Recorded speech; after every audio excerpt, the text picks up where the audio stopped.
Bu yerda tomchilatib sug'orish texnologiyasi yo'lga qo'yilgan ekan. 5 ta skvajina ochilgan ekan.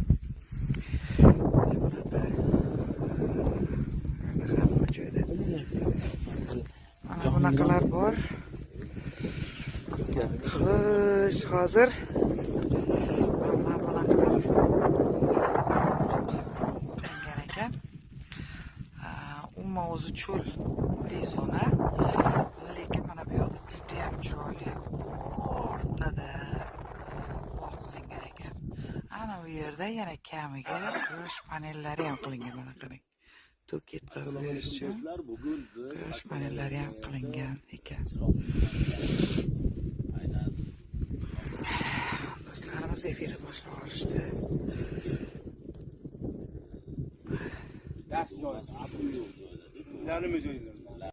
Mana ihota için şöyle 500 tut daraxtini ekkanman. Tut daraxti kelajakda o'zimizni tumanimizda pillasiga pilla yetishishga katta yordam qiladi. Bundan tashqari mana bodam ko'chatlarini shpayler vazifasi bu vaqtda itib ko'tarish uchun keyin mana bu hali qilmadik. Bizda sizlarda bilmadim, kavrak bizda Yaqinobatda juda yo'lga qo'yilgan. Shu 90 bosda ekish uchun qator oralariga kavrak ko'cha urug'larini sepib ko'gartirib qo'yilgan. Kavrak nima edi bizda anaqa?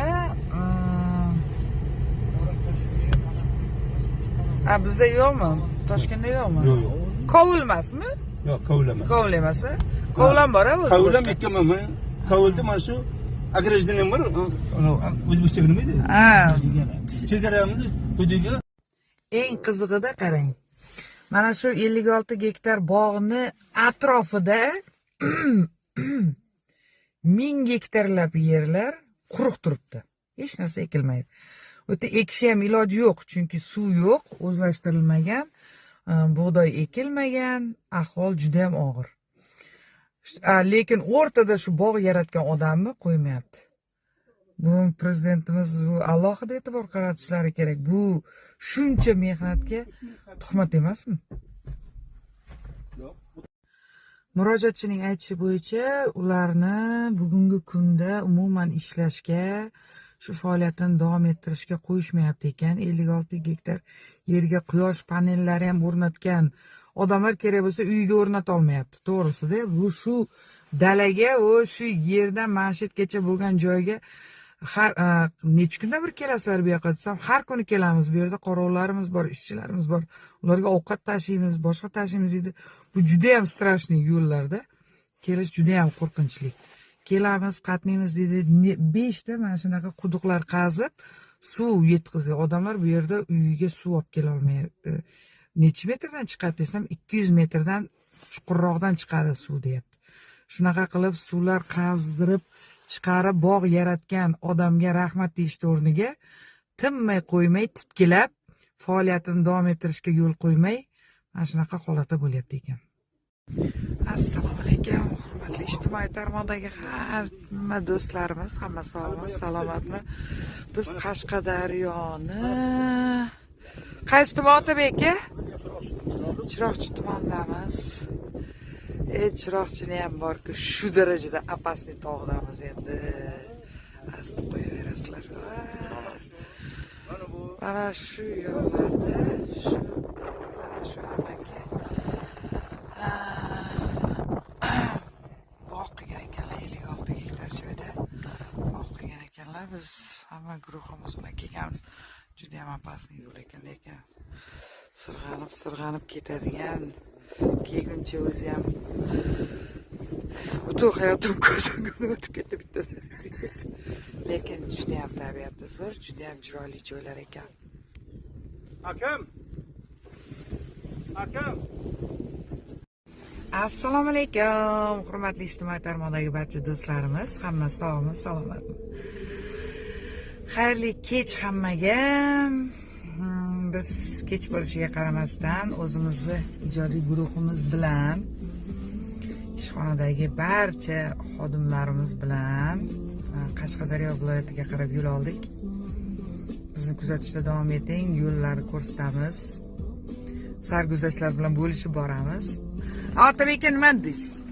Albatta, assalomu alaykum, hurmatli kuzatuvchilar, sog' bo'linglar, salomat bo'linglar. Duo qilishdan charchamanglar. Chunki sizlarni duolaringiz bizga ko'rinmas branjilet bo'ladi. Xudo xolasa. Salomat. Bunyod aka, Xudo xolasa yaxshi. bir narsa deng, bir narsa deng. Ha. Ha. Yana sheriklarimizni qolganlarini ham kutyapmiz. Tinch bo'lasizlar? Maskalam bu yerda tuman prokurori bu fermer va tadbirkorimiz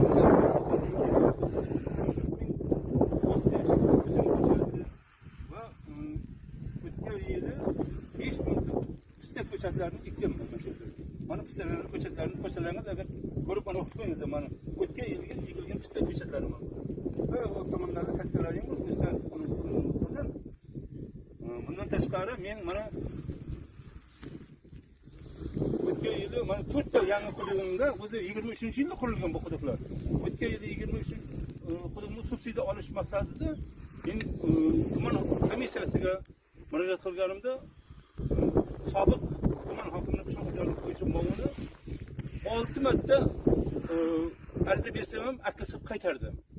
Maqsadi bizning poraxo'rlik munosabatida $2000 talab qildi.